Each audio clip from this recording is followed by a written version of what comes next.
Hello everyone and welcome back to my channel. It's me again, Chelsea, and today I am bringing you my August TBR. Now I plan to take part in one readathon and one readathon only in the month of August, and that is the Among Us Readathon Part 2. I think I will link the Twitter down below for you so you can check it all out. This time, because I did this in January I tried to be an imposter, which meant I had to complete like 12 tasks or 15 tasks, which was ridiculously too hard. I pushed myself way too hard for that. I put way too much stress on myself. I hit a slump after that because I didn't complete my TBR. So this time I am becoming a crewmate. So I am going to be the little orange running around crewmate dude, and I have picked my TBR to suit the prompts. So let's get into the prompts. So for this readathon, as an orange crewmate, I have 6 prompts to fulfill, and the really cool thing about this readathon is that you can read your books in any order, which works for me because I'm terrible at structure. Even though I love routine, it's a little bit confusing. However, in order to start the readathon, you have to complete the first prompt. And everyone's got to do this prompt, whether you're an imposter or a crewmate, and that is either enter ID or fix wiring. So those mean 2 different things. So those prompts mean either read a standalone or read a sequel, and for this prompt I've chosen to read a sequel because I'm actually going to finish a series this month. That is my plan. And the sequel that I'm going to read first in the month of August is The Box in the Woods by Maureen Johnson.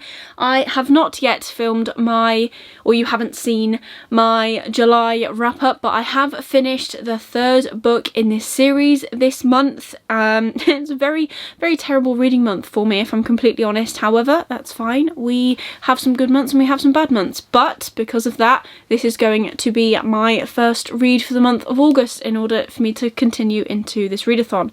So The Box in the Woods is, like I said, a sequel, and it is the 4th and final book in the Truly Devious Quartet, and I have really enjoyed the book so far. So in the first 3 books we are following Stevie Bell as she is trying to solve the case of the century, and that is the Ellingham case. And that was when in the 1930s Albert Ellingham, who built this fantastic school for prodigies, his wife and daughter went missing, and his wife turned up dead and his daughter was never found. And Stevie throughout the whole 3 books is hell-bent on solving that case pretty much. And in this book, I'm not going to tell you anything about it because it is a sequel and I don't want to spoil anything, but I believe this is not following the Ellingham case. This is something different, so I'm looking forward to that and seeing how it all ties in. But yeah, this is going to be my first read for the month and for the readathon. Now, another interesting thing about this readathon is often if you are given different parts of something. So if you play Among Us, you probably know I don't play Among Us. I'm not that cool, but I really like this readathon. But if they give you prompts that have different parts, you have to complete them in that order. So my one and only task, I suppose, that has 2 parts is divert power, and part 1 of this prompt is to read a book by an author of colour, and for that I am going to restart a series that I had planned to read the final book of this year, which I've not got to yet, and that is The Poppy War by R.F. Kuang. I have already read this, I loved it. I am going to be rereading it and trying in the final 3-4 months of the year to finish this series, and this is the smallest book I think, so pray for me. So Poppy War, this is an adult book. We're following our main character Rin as she is accepted into the most prestigious military school that she could possibly be accepted into, and she went to this school and trained really hard or revised for all her tests really hard because it is the only school that allows you to enter if you pass all the tests for free. And Rin comes from the slums. She knew this was her only way out, and that is what she did. This book is full of military strategy, trigger warnings, so be sure to keep your eye out for them and check them before you go in, and fantastic characters. I fell in love with this book. I fell in love with Rin. She is a morally grey character. She makes a lot of decisions that I myself go, what are you doing? But that is the point, and R.F. Kuang does such an amazing job of portraying her in that light and making her just a normal person, because, you know, not everyone is perfect, and Rin is perfectly described, and I love it, and I cannot wait to get back into this world and hopefully continue to carry on with this series throughout the rest of this year. And part 2 of Divert Power is read a book with LGBTQIA+ rep. And for that I have chosen something that again is on my 21 books to read in 2021. And that is Girls of Paper and Fire by Natasha Nagan. Now this was on my TBR for July. Obviously I haven't read it because it's on this TBR. But I know that this has got a sapphic romance in it, I believe. But there isn't a lot else I know about it. I know that in this world you are put into a caste. And if you are in the paper caste, that is the lowest caste. And the main character ends up going in to be one of the king's concubines, I think, and then a sapphic romance blossoms somewhere as well. Looking forward to finally reading this. I believe the 3rd book, Girls of Fate and Fury, comes out this year, so maybe I could actually read books 1 and 2 before that, and then maybe read that at the start of next year. I don't know, we'll see. But that is my LGBTQIA+ rep. The next prompt on this list was really hard for me to pick something because it is Prime Shields. Read a book with transport featured on the cover, so a car, a boat, a plane. I'm guessing a spaceship would work, but you know, it's kind of questionable. So the book I have picked is Good Omens because this edition features the front of, is it Crawley's car? I think it is. And I've been meaning to read this for ages. I got this for Christmas like 2 years ago now, and I need to read it. So I'm really excited to actually finally be getting to this and seeing what the book is like. I have watched the TV show, so maybe I'll struggle. Hopefully I won't, but we shall see. So this book essentially is describing the lead up to Armageddon, and we have got an angel and a demon working together, kind of. And they have been, and I'm guessing there's going to be flashbacks because that was what was in the TV show. So I'm hoping that is the case.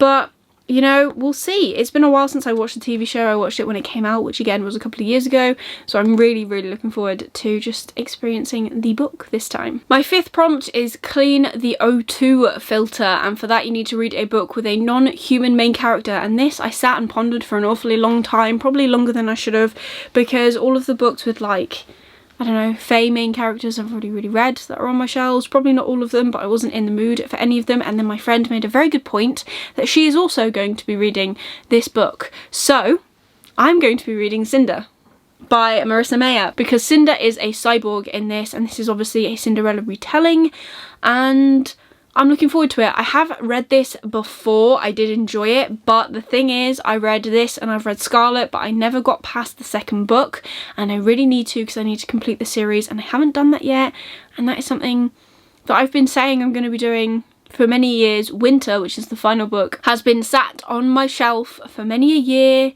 and as I told my friend, I bought Winter first. I thought Winter was a standalone book. I did not realise it was a whole different thing and the finale to a series, because it wasn't clear when I bought it in Waterstones all those many years ago, but it's fine. I'm gonna get to it. I'm determined. So this is my 5th prompt. Looking forward to it. And then my final prompt is start Reactor. Get someone else to pick a book for you. And I asked my lovely friend Kate, she is also the one who was reading Cinder as well this month. I asked her to pick me a book, and she suggested Winter's Orbit, which again is one that I think I put on my TBR for last month, and again obviously have not read it.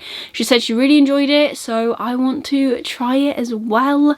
I don't know a lot about this. I know there's a male-male romance in this right from the start, near enough, but they don't like each other at the start, and is it one of their husbands got assassinated and they're trying to work together. Description is terrible, haven't read it yet, but I'm actually really looking forward to this. I think it's going to be so good. So good.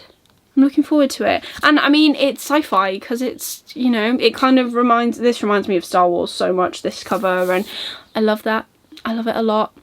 But yeah, so this is my final pick. So there are 6 books that I want to get to in the month of August. If I have a great reading month this month, I have a few other books I'm just going to throw into that TBR just in case. So the first book that I want to read possibly in the month of August, which was originally going to go on this TBR, but I changed it for Girls of Paper and Fire because that's in my 21 books to read in 2021, and I've got not very far in that. So I replaced that for Malice by Heather Walters. I really want to read this. This is a Sleeping Beauty retelling. We're on a bit of a retelling kick, I think, currently. This is also female, I think. Again, not really sure because I haven't read it, but I believe it is. And it's around the bad witch who falls for Aurora.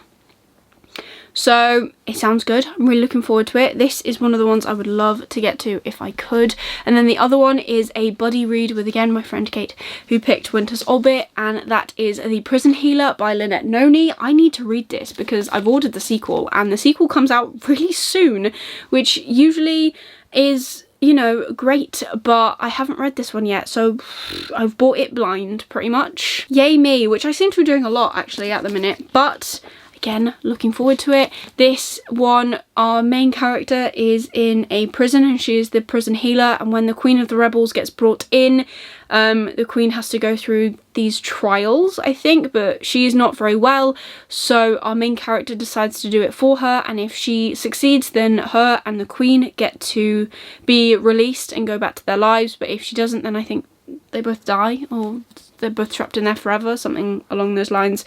So again, really looking forward to this. This is definitely different and something that I really want to read, and it's also stunning, so that makes me want to read it 10 times more, and it's always good. So that is my TBR for the month of August. I mean, it's just, you know, a smaller one in theory, I don't know. Hopefully I can get to all of these books and have a fantastic reading month. July was not that great for me, as you will see in my wrap up. It will be very, very short, but you know, that happens some months and that is completely okay. I don't know what's wrong with me at the minute. I think I just need to change up my routine a little bit. I need to kind of switch up what's going on a little bit and get out a little bit more. Maybe that will bring back my motivation to read again, which I would love because I love reading. I still love reading. I just have hit a bit of a slump recently, and that's okay. So we'll see what happens in the month of August. If you did like this, please give it a thumbs up. Really supports me and my channel. Let me know down below what books you are reading in the month of August. Hopefully the month of August will bring back weekly reading vlogs to some extent. I don't actually think I've done one for the whole of July. If I have, maybe 1 or 2, but that again is okay. I just haven't been reading a lot, so there's been no point to vlog really. But if you want to see more of me and see more of the content that I've got coming your way very soon, please consider subscribing down below and ringing that notification bell so you get notified every single time I upload new videos. I currently upload on a Wednesday and on a Sunday, so be sure to stick around for more bookish content from me. But otherwise, that is everything for today's video. I hope you're having an amazing day, and I will see you soon in the next video. Bye!